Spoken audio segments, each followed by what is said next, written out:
Thank you so much, Bronwyn. Thank you for this great and honoring introduction. Thank you to Spinifex for publishing this book. I cannot overstate how important it is to have feminist editors in this time, and especially for topics like this, which a lot of other editors shy away from.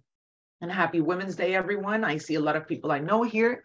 I'm going to start by answering your questions and then go on to outlining a little bit about the book, which some people might not have read.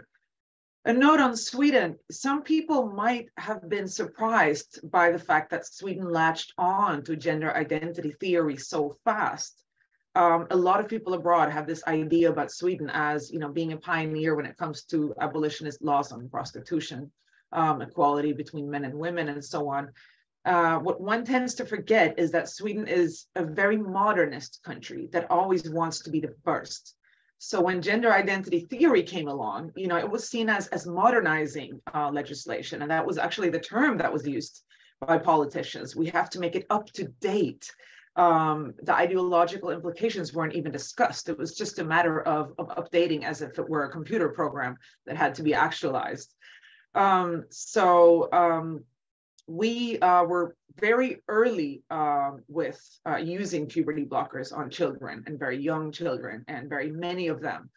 So I think that's one of the reasons why the consequences were also felt earlier here. And one of the main hospitals, Karolinska, actually stopped using puberty blockers and the Dutch protocol on children. And now also the national health institutions have issued new recommendations that we're not supposed to use the Dutch protocol or give hormones to children, except the ones that have already started treatment. What we don't know, however, is if these new recommendations are being followed or not by local hospitals, because we do know that the people working often in gender clinics are very much activists as well, and really believe in this, and might not take this seriously. So we're going to have to analyze what really happens. I wrote this book to analyze gender identity theory as a theory, because this is a very interesting theory that does not recognize itself as such. It makes astonishing statements about the nature of gender, sex, men, women, what we are allowed to say and think about ourselves, how we should speak about ourselves, how we should understand ourselves, what the laws should be, how we should practice sports, and all sorts of things. However, if one is to actually take those theoretical implications seriously, instead we are met with a total turnaround of 180 degrees, and we're told that this is just about trans people. This is only about, as I read in my book, a poor man who's, standing in front of the mirror, putting on a skirt and going, oh, poor me, all I want now is a pair of breasts. And if I try to take the theory seriously, they will tell me, are you against him? Are you against his existence? So this book is an attempt to actually try to understand the theory theoretically. And what I found when I did this, it took me 4 years to write this book. And I actually met with a lot of contradictions in the theory itself, which is very interesting, because I don't think that actually the proponents of gender identity theory have sat down and thought about, how it actually all goes together. So I ended up trying to bust common myths, for example, that sex is not binary at all, that a lot of people are intersex, and that's why people transition, which when I studied it turned out to be that people who actually are intersex, first of all, intersex does not mean that one is neither man nor woman. Everybody has either a male or a female sex. Now, a lot of the people who are intersex have something called a DSD, but that doesn't mean that one is not man or woman. Now, these people are not the ones that transition and that become trans people. So these two things have no relationship. However, in the debate, these topics are often talked about as if they're one and the same thing. Another myth, gender is innate and is in the brain. This I also researched. There is no scientific foundation for this. nobody has found gender identity anywhere. Or that men want to be in women's changing rooms because they're scared of other men. It's also another myth that's commonly propelled. Or that transition is simple, easy, and leads to happiness. I actually wanted to write this book, first of all, about women and about what the consequences that gender identity theory has upon women. But when I started researching, I met people who had transitioned, and I spent a long time with them, and I realized that they are suffering the consequences of this theory more than anyone in their own bodies, because they are told that this is going to lead to happiness. They come into this from often a history of internalized homophobia, mental health problems, history of abuse, and they are told that this is going to solve their problems. What they're not told is that it's going to lead to infertility. It's going to lead to a lot of problems, because you cannot just press a button and change sex. It doesn't work that way. And often when people get into this cycle of hormones, they don't understand that this is going to be forever. They're going to be patients for the rest of their lives, and there's no turning back. So I expanded the reach of the book to also include the effects that, gender identity theory has on people who transition. And maybe innocently, I thought that, people are going to understand that now I'm on trans people's side here, because I'm taking, their plight seriously. I'm listening to them. The proponents of gender identity theory often claims to be allies of trans people, but haven't really listened to the fatal consequences of so-called gender reassignment surgery. And I thought, here I am really listening and really taking in the testimonies of trans people. However, this did not help. I have been called a transphobe and a TERF and whatnot, and been canceled. I've lost 2 jobs, and life has, to put it mildly, not been the same since the publication of this book. What is interesting, I've noticed, to answer your question, Bronwyn, of what it would take to turn this whole thing around, is that I've noticed that most people actually agree. The same people who cancel me, prominent journalists and politicians and intellectuals, have privately sent me messages saying they do agree with me. They just don't dare to say it to anyone. And at times I couldn't help exposing those very different statements coming from sometimes the same person who's privately telling me I agree with you 100% and publicly calling me a TERF. So I think that's very interesting, and it tells us that the problem isn't that we need to convince people that men are not actually women. I mean, everyone knows this. The problem is courage. We lack courage. A lot of people don't just dare to say it.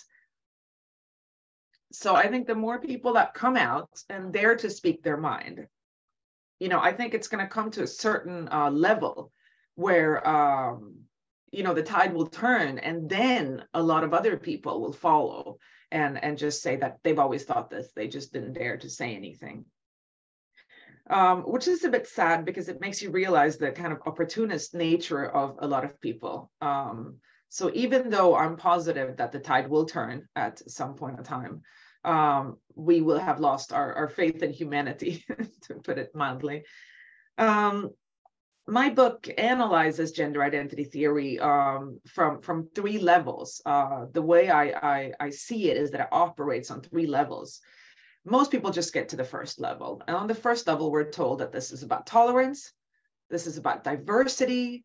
This is about accepting everyone the way they are. Basically, we're told that this is something akin to homosexuality. This is the same thing. Like, if you like gay, you will like this. There's no difference. But the interesting thing is that the second level, and most people don't really connect the dots here. On the second level, we're told that gender is innate, but sex, biological sex, is something that you're assigned at birth. So this is basically like a total turnaround where one has replaced sex with gender, which means that we're told if you like pink, if you like to play with dolls, you are a girl. Your body doesn't matter. You are a girl.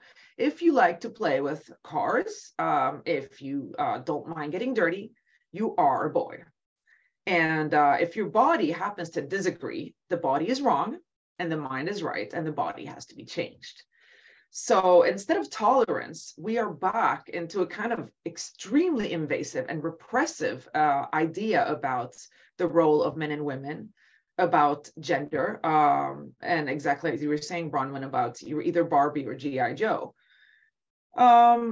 So, okay, once we accept that, this kind of new postmodern biologism without a body, which is very interesting, the old type of biologism that we were taught in the 90s were about, if you are a girl, you must like pink. Now we're told, if you like pink, you must be a girl. So the behavior comes first, gender comes first, and sex comes second, whereas before it was the opposite. And after that, we say, okay, so I suppose there must be some kind of test to determine who is a girl and a boy, a brain test. No, it just turns out that there is no way of understanding this except asking the person, him or herself, meaning that anybody who says they are a gender automatically will or should be treated in law and for all purposes as that gender. So then we get to the point where we have classic male crimes, such as downloading of child pornography, sexual abuse, rape, and things like that, which we know that 99% of the people who commit those crimes are male. Now we have cases, even here in Sweden, of males who then declare that after having committed those crimes that they are essentially female and should be transferred to a women's prison. Now, this doesn't go together with the previous layer of theory, because in the previous layer, we were told that if you liked pink and you liked girly stuff, you were a woman. Now, a man who rapes women, who downloads child pornography, who is enlisted in the military, to cite an actual case here, and who is an extreme right nationalist, would, judging by that theory, not be classified as female, because those aren't, even by stereotypes, this is not female in any way. Now, in every layer of the theory, the previous layer is forgotten. So now we're told, no, if he says he's a woman, he is a woman. It doesn't matter that he doesn't like pink at all, that he has nothing in common with the stereotypes of being female. He is a woman because he says so, and will be reported in the media as a woman downloaded the most amount of child pornography ever seen. And which led to here lots of men speculating in online forums, who is this exciting woman who's downloading all this amount of child pornography? Let's get to know her. Turns out it actually wasn't a woman at all. So in the end of this theory, we get to a very interesting point where who decides about gender and sex? Well, it is the man. The man decides. He decides what he is, and he decides what we are, and we cannot object. If he says he is a woman, he will be treated as a woman by everyone. And if he says that we are cis women, we will be treated as cis women everywhere, and we cannot object. And I want to also say something about the word cis, which I think is very, a very type of, to use a modern language, gaslighting type of technique. Because woman as a word has been the tool of the feminist movement for the last 200 years. If one looks back in history, woman used to be a word belonging to patriarchy. You know, all these old classical texts where men were saying what a woman was. A woman is this, a woman is that, a woman is just a defect man, not a real person, has no soul. A woman is a man that just went wrong in creation, and so on and so forth.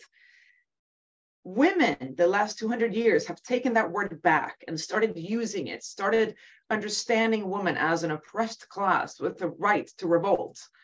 So now when patriarchy can no longer use that word as a tool, what happens? Well, patriarchy has decided to discard this word, woman. Woman is no longer useful for them.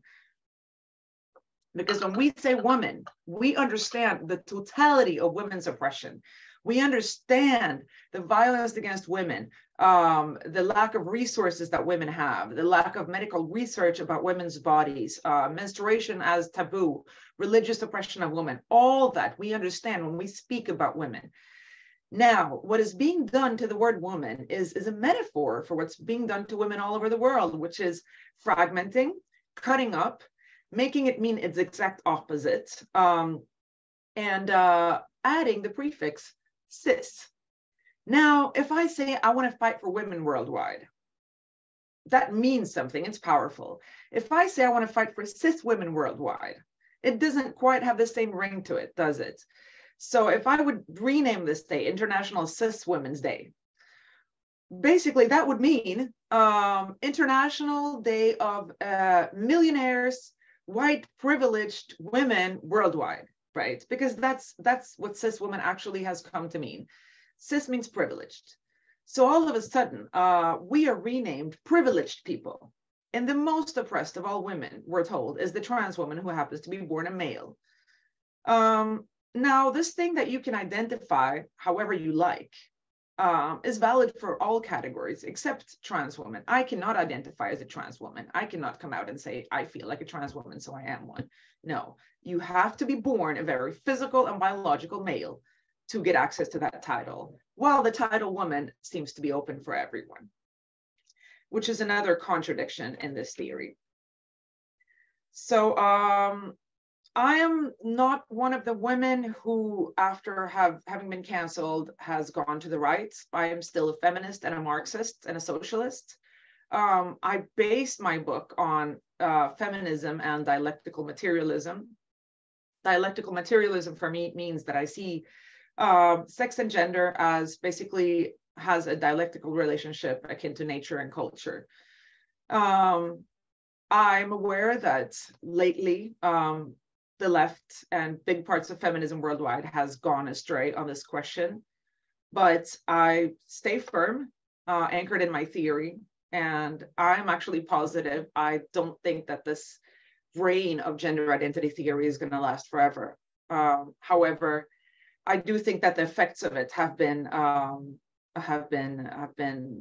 terrible as it is speaking. Not just the canceling of women worldwide, which I think is a topic on its own. That even if some people don't agree with us theoretically, at least I would expect them to stand up when we're canceled, when we're threatened, when our livelihood is taken away from us.